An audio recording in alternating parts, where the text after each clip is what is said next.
Welcome to Karate Talk. I'm Larry, the Karate Kicking Dwarf. Today we're joined by Brandon Ryan of Adaptive Defensive Methods. Adaptive Defensive Methods is an organization that focuses on teaching disabled people how to defend themselves. In this episode, we will look at what adaptive self-defense is and what they focus on at the dojo. Brandon will also discuss the hesitations with adaptive self-defense, and how people can overcome it. And we'll also take a look into Brandon's martial arts background and his disability, and how martial arts has helped him in his life. Lastly, we'll discuss methods for defense using various assistive devices such as wheelchairs and dressing sticks and walkers. So stay tuned and hope you enjoy.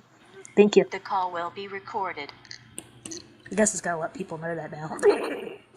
Alrighty. So Brandon, thank you for joining me.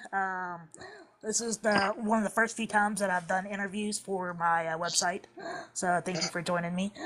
I found your Facebook page and some of your videos that you had on Facebook and martial arts groups, and I thought it was really interesting what you were doing.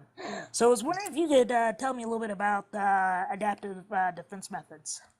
Well, that was kind of a dream when I was a teenager. I started martial arts when I was a young kid, and my dad had his second school, and I was at the time adaptive martial arts was non-existent. So I was an instructor with cerebral palsy, teaching youth, able-bodied youth and adult classes from my dad. Um, but I always wanted to get like a physically challenged adaptive class going, but nothing really amounted to it. Like I went out at the time and printed flyers at a print shop next door to us, and I handed out flyers at my school all across the city. I didn't get one drop of interest, and so I put that away for a long time. And my junior year of college, YouTube got really insanely huge, and so I started looking at adaptive self-defense on YouTube because that dream that I had started to come back. And what I saw of adaptive self-defense, I could not stomach. Like it just did not seem functional. It really did not look like it would handle very well under stress inoculation. So I was like, okay, it's time for me to actually make this happen. So I go and grab a friend and make a video on some basic clinch fighting, and overnight the video got like over 1,000 views. And so I was like, you know what, we're on to something, and we're gonna make this happen. And so I made a Facebook page and got it started, and it's just been taking off ever since. Sounds good. Now, if somebody were to train with you, where are you located? Um, I am located in Nebraska, so um, we normally train out of my home dojo currently, and we do seminars throughout the city and country. Oh, okay. All right. So now, what exactly is adaptive self-defense? Adaptive self-defense is defined by me, or Do what? adaptive self-defense as defined by me, or Yes. Yeah. okay. Adaptive self-defense to me is honestly doing the best you can with what you have and making what you have work. So if you have, for example, I don't have full mobility on this side of my body, Uh huh. and so, or this arm, and I don't have full use of my legs. So for me, I have to make techniques work for my body and adapt it to my needs.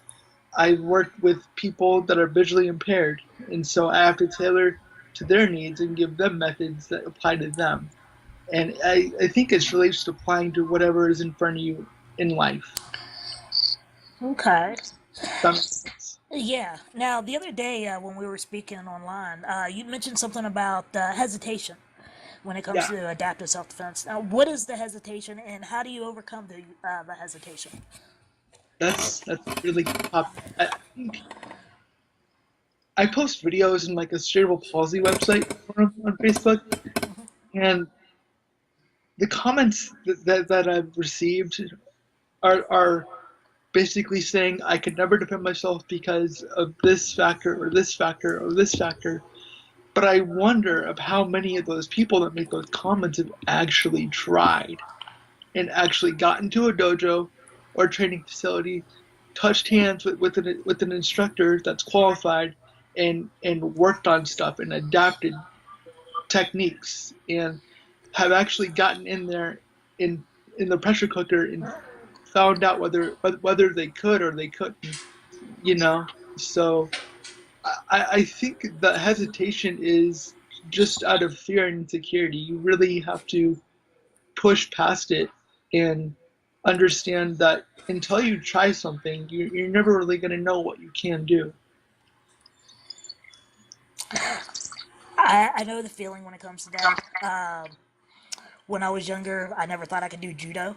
Yeah, And my instructor, he took me out onto the floor and he's like, "Here, I'm going to show you some basic judo moves."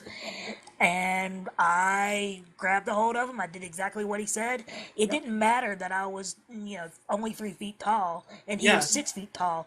I still yeah. threw him around. Oh hell yeah, dude. So, all because Yeah, I tried. my background comes from judo as well, and I had probably one of the best instructors in the Midwest, the most open-minded judo guy I've ever known, showing me how to throw from my knees. I'm like, I can do this, Yes, it was you know? the most amazing feeling ever.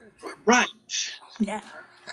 So now, being adaptable and things like that, I'm Yeah. guessing you've learned this from your disability, learning how to adapt to your environment and use what's around you, correct? Yep. Okay. Now, your disability, you have cerebral palsy.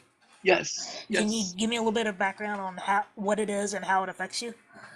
Basically, for me, cerebral palsy was caused by a lack of oxygen to my brain. So, uh, the umbilical cord when I was born wrapped around my neck like 3 times, Oh, and basically it caused a lack of oxygen and a hemorrhage in my brain. And basically, in a nutshell, without being super technical, CP is like a disconnect between the how the brain and body interact with one another. Um, and so for me, I'll be wanting to do one thing physically in my body, not want to do it. oh, okay. So it's trying to get your body to communicate in a way that is succinct with what you want to do. Gotcha. Now, uh, because of the cerebral palsy, do you have Yeah. to use any like wheelchairs or walking aids, like a walker or a cane? I grew up using a walker, and then I graduated learning crutches, which when I first started learning how to use crutches, man, I was walking around and someone like a drunk guy, falling everywhere. Um, when I was in college, I used a scooter to get around campus because like walking long distances, ugh, Yeah, not I, good. I know exactly what you mean there. Yeah. Okay. And now, let's go back to the martial arts for a little bit. Uh, when did you begin practicing martial arts? Oh dear. Um, Probably when I was 5 years old, I started. Oh, wow. Yeah, yeah. So, what inspired you to start practicing? My dad's my dad's the inspiration behind that. Because when I was born, the doctors told my mom and dad like, look, your kid's probably gonna do one of two things. He's either gonna grow out of cerebral palsy, or he's never gonna be able to do X, Y, and Z on his own. And so my mom is this stubborn Asian woman, and my dad's this hard nosed Irish man. And so put those two together and you've got quite the total package. So my dad started me out in weightlifting really early on, and then uh, started introducing me to the art of kaju kempo, Uh huh. uh, which is karate, judo, and Filipino arnis, all in one beautiful package. And at the time, I sat there in my wheelchair, and he was teaching in his garage at the time, and I just soaked it all up. And then when I started out in Kaji Kempo, and then we met a man in Tulsa, Oklahoma by the name of Larry Hartzell. And Larry Hartzell was one of Bruce Lee's original backyard students. Oh, And so Larry at the time, or Sifu Larry rather, was very big into what was called catch wrestling or Japanese shuto, which at the time in Japan was very popular. Like the original MMA was shuto. You had kicking, clinching, slapping, throwing, submissions, everything. And so Sifu Larry introduced me to grappling on the ground and like kneeling and standing, and that just blew my mind. I was like, so I don't have to worry about, you know, having CP if I can clinch with somebody, tackle them, and finish them off, you know. So I trained with Larry for a number of years and trained with Danny Nosano, who is another original Bruce Lee student who was also trained Anderson Silva in the UFC. Um, I've trained with a lot of cool people in the JKD community as well. So, yeah, wow. yeah. Pretty interesting. So that not really traditional or like traditional karate or kung fu, but more the modern, the jeet kune dos and more meshed styles together, right? Yeah, like people always ask me what do adaptive defense methods teach, and I'm like, well, everything. Like we do everything. We do weapons. We do weapons retention. We do striking and clinching and all that good stuff. Like we're just one solid package. Very cool. So now these are the styles that you teach whenever you're teaching your students, right? Yes, yeah. Okay. Now, in terms of martial arts and life in general, how has practicing martial arts helped you in life, in school, and at work? I think martial arts is really taught me to flow with life. Um, there's the famous Bruce Lee quote, "Be water, my friends." I love that quote. Yeah, I do too. And like my senior year of college, my religions 101 professor was talking about water and how water uh, flows and crashes and it adapts to whatever is in front of it or whatnot. So martial arts has taught me really just to adapt to the circumstances of my life and to be patient and not force things. Because when you force things is when you mess up and when the mistakes happen. So Very cool. yeah, Uh, very interesting. Um, Now, speaking of like flowing and crashing like water, and that's how martial arts has helped me. yeah, And plus, it's helped me, learn how to utilize, everything that's around me and stuff like that. yeah, Now, when I was younger, before I started martial arts, I used a wheelchair a couple of times and I used a walker for a while. And now, as I've gotten older and I've started thinking about, what can I use that's around me as a weapon in case, somebody decides to come and attack me. And just got to thinking back when I was a kid, it's like I had a walker. How have you ever figured out how to use a walker as a weapon for self defense? um, other than like swinging the wheels or bars at someone's shin, um, that's an effective method. I've done that before and it works all the time. So if anybody listens to you and has a walker and is wondering how to kick with a walker, just pick it up slowly and swing with the front bars, and there's your striking to the shins or kneecaps. Um, but no, I haven't really depth in how to use a walker for self defense. If I got knocked down and my attacker was swinging like a machete or stick or knife at me, you pick that walker up because they're pretty light most of the times, and you use it to block. Yeah. You know, What about a wheelchair? Have you figured out how to use a wheelchair as for a method of defense?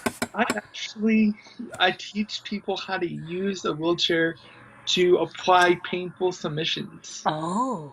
So I showed this guy once how to, working off a clinch, and you can like arm drag your opponent diagonally into and put their hands in between the brakes. Oh. And when you pull back on the brake, it locks their fingers inside and creates a painful joint lock. And there's all kinds of stuff. There's people that have armrests that detach into like a straight bar, and like once you clinch onto somebody, you pop that sucker off, and there's your collie stick. Wow, very interesting. Yeah. Now, when I'm around the house, I use things like dressing sticks. Yeah. And little sock helpers. Have you ever thought about using those as defense weapons? Are you talking about using you can pinch with to pick up items? No, it's just a straight stick. It's got hooks on each end of them. Hold on 1 second. Hey, can you hand me that stick over there? Yeah, that one. Hand it over there. I want over.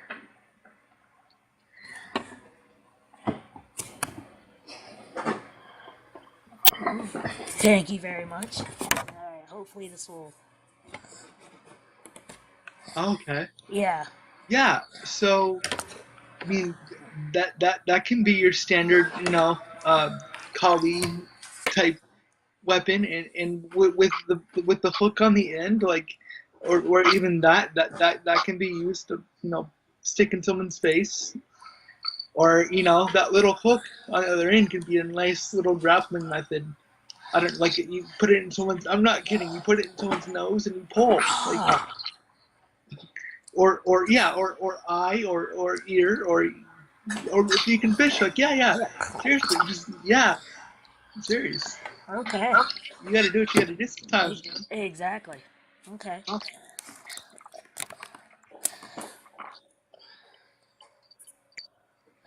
Now, I've watching some of your videos. I know you've got a limited range of mobility, just like me.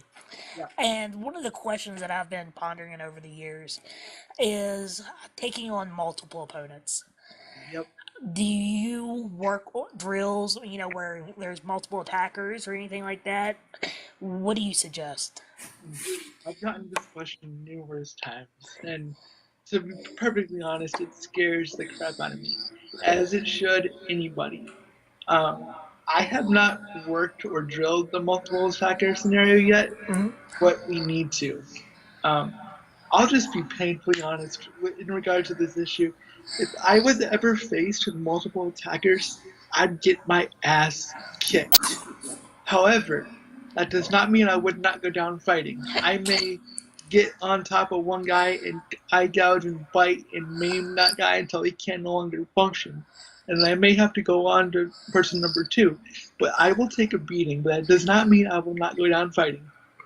Also, I think you have to talk about likelihood of that actually happening. Right. I don't think that it's that high probability, but that does not mean that it will not or it could not happen. Right. Which is, I think, is another issue when it becomes to adaptive defense, because I get this question probably twice a week. Who in the world is going to attack a physically challenged person? Well, someone that's got really bad, evil intentions in their heart and that actually want something from you. Right.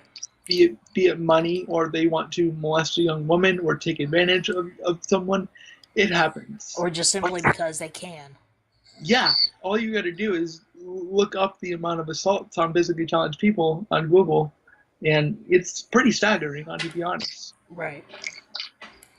Okay. Now, I was reading your article that you posted on Facebook the other day, and you mentioned something about Power Rangers in your article. Yeah. I just recently learned this. Within the last 20 minutes, my wife was telling me that Netflix might be coming out with a Power Ranger series more rated R. Wow. Yeah. I don't know how I feel about that. I don't know how I feel about it either. One hand, I'm thinking, wow, martial arts might be a little bit better. Might be, yes. Yes. So, but I've heard that the story is supposed to be a lot darker. Yeah, I don't. my nephew loves Power Rangers, and so I know they're trying to make a new movie, Yeah, and they look like Power Rangers on steroids, which I'm kind of excited about. And I'm like, I hope that it's somewhat less cheesy. But yeah, because they you know, did get pretty cheesy there for a while. yes, yes, it was very cheesy. Yeah. Several years ago, I actually met a guy who was in the movie, one of the first movies that was made. It Yeah. was His name was Danny, but he was inside one of the costumes for the little, oh, okay. yeah, the little or little hamsters or whatever it was. So Yeah. Who is the real life like green slash white ranger? He's like a MMA guy, and Jason David Frank. yeah, he was calling out CM Punk in the EOC, which I really wanted to see happen. Oh my gosh, I think he actually would have gave Punk a run for his money. I really do. Cool. He's had obviously more MMA experience than Punk has. Cool. Um.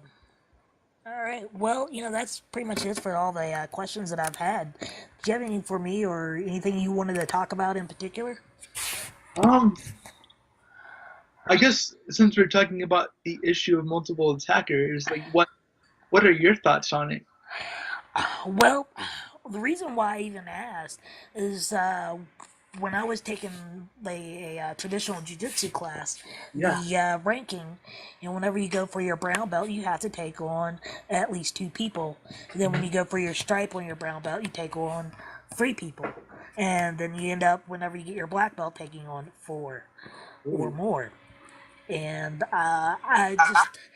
we never really went through any type of drills in the class, and that kind of concerned me a little bit. So ever since then, I've always wondered, like, how would I take on multiple opponents? I remember one of the katas that I did when I was doing karate years ago, where the kata is basically you're standing hypothetically against a wall and you're just fighting people that are coming at you. So I thought, okay, I could try that. Or I could just take as many to the ground as possible and fight from the ground because I would be on equal footing there. Yeah. So, Yeah.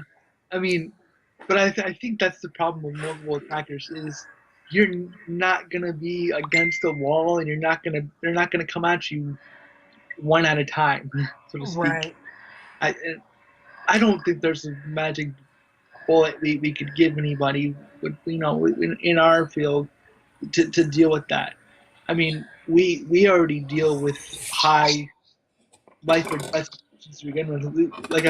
We deal we deal with gun disarms and knife takeaways, not in your traditional uh, settings where someone tries to stab you and you do an X block and you move it here and you do this disarm, and it's really just learning how to wrestle and trapping the arm and moving them to where you're in a better position, and you can strike and run away or wheel away. Yeah, definitely. Yeah, I can't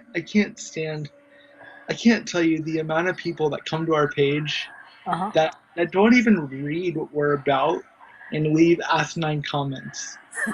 Oh my goodness. This guy's like, why wouldn't you run away in one of our videos? And you can see plain as day, I have crutches. And so it's just like, okay. Yeah, the possibility of me just trying to run away is very, very. Well, it's not going to happen because I don't run. I don't run either. And I mean, I'll walk kind of fast, but and then you got to deal with the fact that if you do try to get away, and you don't drop that sucker, they're gonna chase you. And so, yeah, Yeah. Okay. yeah, All right. Well, thank you for joining me on this little episode of Karate Talk. I look forward to having you back, hopefully, I and would we love can to. talk about more stuff. Yeah. But anyway, I've got to end this and um, take care of a few things. All right. Thank you. Thank you Very. for thank you All right. very much. Have a good day and yeah. All right. Bye bye. All right. Bye bye.